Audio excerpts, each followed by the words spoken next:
Menyatukan agama samawi di akhir zaman. Nubuat tentang kedatangan Sang Pembaharu. Assalamualaikum warahmatullahi wabarakatuh.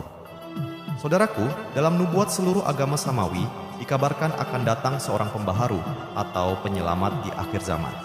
Yahudi menyebutnya Mesias, Buddha menyebutnya Maitreya, Hindu menyebutnya Kalki Avatar, Nasrani menyebutnya kedatangan Isa Al-Masih, dan Islam menyebutnya Al-Mahdi. Di Jawa, ia dikenal sebagai Satrio Piningit. Pertanyaannya, apakah mereka adalah orang yang sama atau orang yang berbeda? Dan apakah kedatangan mereka terjadi di zaman yang berbeda-beda atau di satu zaman yang sama?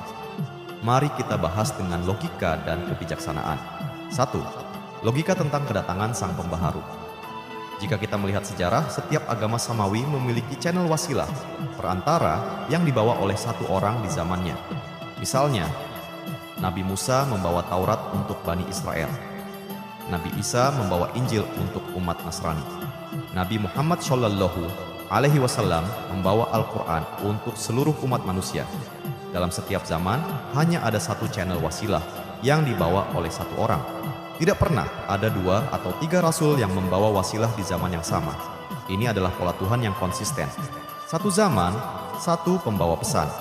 2. Agama samawi di akhir zaman rusak dan butuh pembaharuan. Di akhir zaman, seluruh agama samawi dikabarkan akan mengalami kerusakan. Nabi Muhammad SAW bersabda, Islam akan kembali asing sebagaimana awalnya.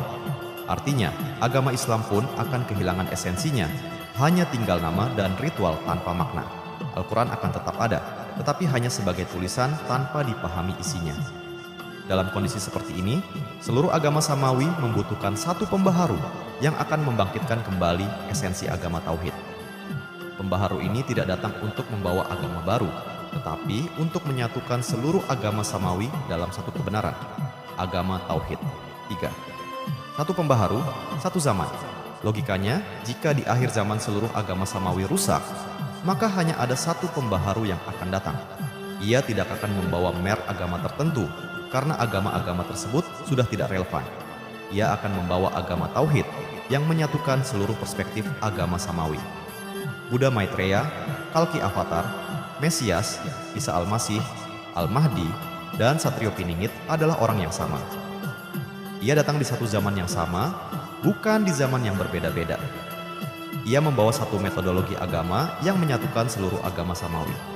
Ini sesuai dengan pola Tuhan yang selalu mengutus satu pembawa pesan di setiap zaman. Tidak mungkin ada 2 atau 3 pembawa wasilah di zaman yang sama. Keempat, menyatukan perspektif agama samawi.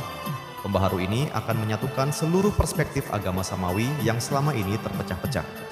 Ia akan menunjukkan bahwa Tuhan yang disembah oleh semua agama samawi sebenarnya adalah Tuhan yang sama, meskipun namanya berbeda. Yahudi, Nasrani, Islam, Hindu, dan Buddha memiliki kode iman yang sama. Percaya kepada Tuhan, kitab, rasul, malaikat, hari akhir, dan qada-qadar. Perbedaan hanya terletak pada cara penyampaian dan praktik ibadahnya.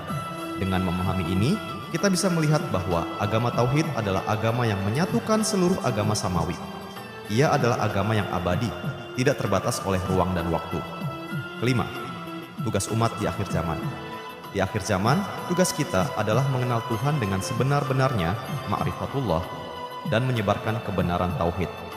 Nabi Muhammad SAW bersabda, Awaluddin ma'rifatullah. Artinya, awal agama adalah mengenal Allah. Kita harus mengenalkan cara menyembah Allah kepada ahli kitab dan semua orang yang terdogma oleh agama baru. Kita harus menunjukkan bahwa Tuhan yang disembah oleh semua agama samawi sebenarnya adalah Tuhan yang sama. Penutup, menuju kesatuan agama tauhid.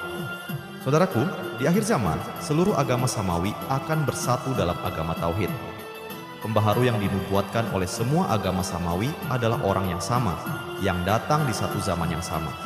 Ia tidak membawa agama baru, tetapi menyatukan seluruh agama samawi dalam satu kebenaran.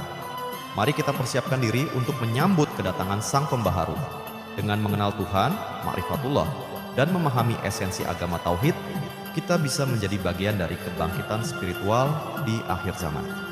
Barang siapa yang bertakwa kepada Allah, niscaya Dia akan membukakan jalan keluar baginya dan memberinya rezeki dari arah yang tidak disangka-sangka. QS At-Talaq 223. Wassalamualaikum warahmatullahi wabarakatuh.